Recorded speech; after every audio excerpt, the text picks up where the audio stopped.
Hello everyone. Today I just wanted to continue on the topic that I was talking about yesterday about streams of thought. And today I just wanted to actually kind of focus in on the things that you can do to um, start to practice the stream of thought that you prefer. Because it's one thing to understand, where those thoughts are coming from, and one way, there's basically, um, from what I've discovered, there's probably more, but from what I have discovered, there's probably about like three different ways that you can um, practice the stream that you prefer. Um, And it probably wouldn't be a bad idea to actually do all three, not just do one of them. Although perhaps one of them may work, depending on your level of resistance and also your level of difference in where you are standing currently and where that stream is.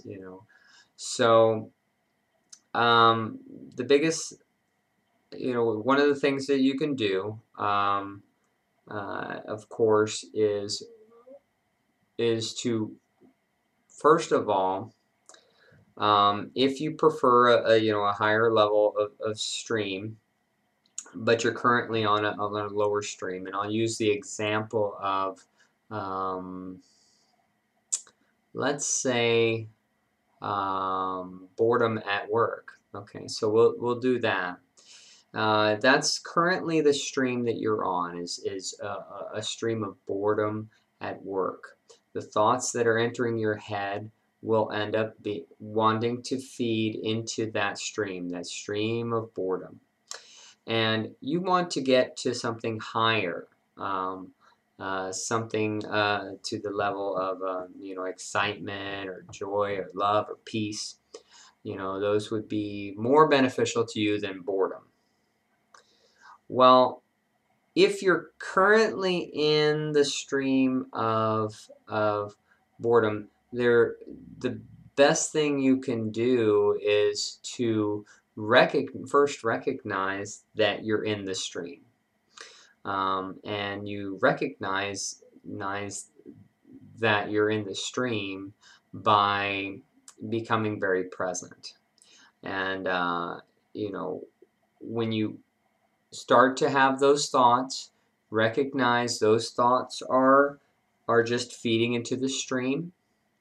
And if you're aware of it and do the best that you can to stay present, then that means that you're not acting on those thoughts, and those thoughts are in a sense losing power because they need your help to gain momentum. So that stream is basically dying.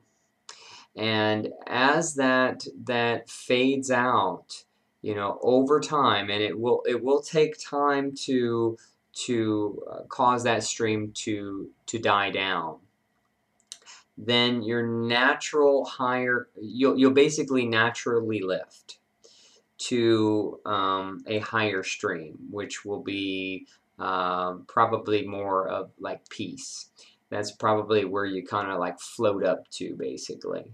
So everything will seem very natural to you at work. Instead of boredom, you'll be kind of like you are like very comfortable there, very content, no problems at all. You don't have any problem being at work. That would be something natural that you would kind of lift up to. Maybe not pure excitement, but kind of float up to the top, still to a level that you are very happy and comfortable with. Um, another thing that you can do, and you can even do this also if you're in a state where you don't prefer, and which is to visualize this is helpful if you have a clear destination of where you want to be. And I'll use this as a, because this is something that I've used as a sporting thing, but also you could use it in many different things, really anything. But I've used this, a couple different things. But the best example that I can use is like sports. So, like for me, I bowl, and what I have done to really improve my score in bowling this year has been to visualize myself as I get ready to bowl. And every time I've done this is, every time I get ready to bowl, no matter what my score is, I don't pay really much attention to that, is I visualize that I am bowling my 300 strike. My 12th strike in a row, and I'm bowling for my 300 game. And I really I visualize that just for a second, and then I actually become very present and pretend that I'm doing it right now. So then I become very focused on what I'm doing. But the very important thing is I'm taking that imagination and I'm bringing it into my present moment and acting it out in my present moment. And keep in mind that your imagination is just a symbol. You don't want to demand that your imagination, that your reality bring your imagination exactly how you visualize it. What you're doing is just bringing the symbol to allow that energy to flow into you. So you have to understand that whatever imagination you use, do not demand that it has to happen exactly that way. Because I haven't bowled a 300 game yet. The closest I've gotten is a 290. I've gotten close many times, but just hasn't happened. So that's one of the visualizations that I've used. And anyway, my scores have dramatically improved, and I'm I used to be in the 200s. I kind of dropped off for a few years back into the 190s, and this year I'm back up in the 200s. And I think last week I bowled or 2 weeks ago, because it was Christmas, bowled a 720 series. So it was averaging 240. So so basically, by putting that visualization there, I'm just bringing my highest level into my present. But the most important thing is to take the imagination. You're basically living your dream. Don't picture it as something, oh, I want to do that in the future. You want to make it to where you're doing it right now. So you're doing your imagination right now. So you could do that in anything. You could, I'll use it. You can do that as a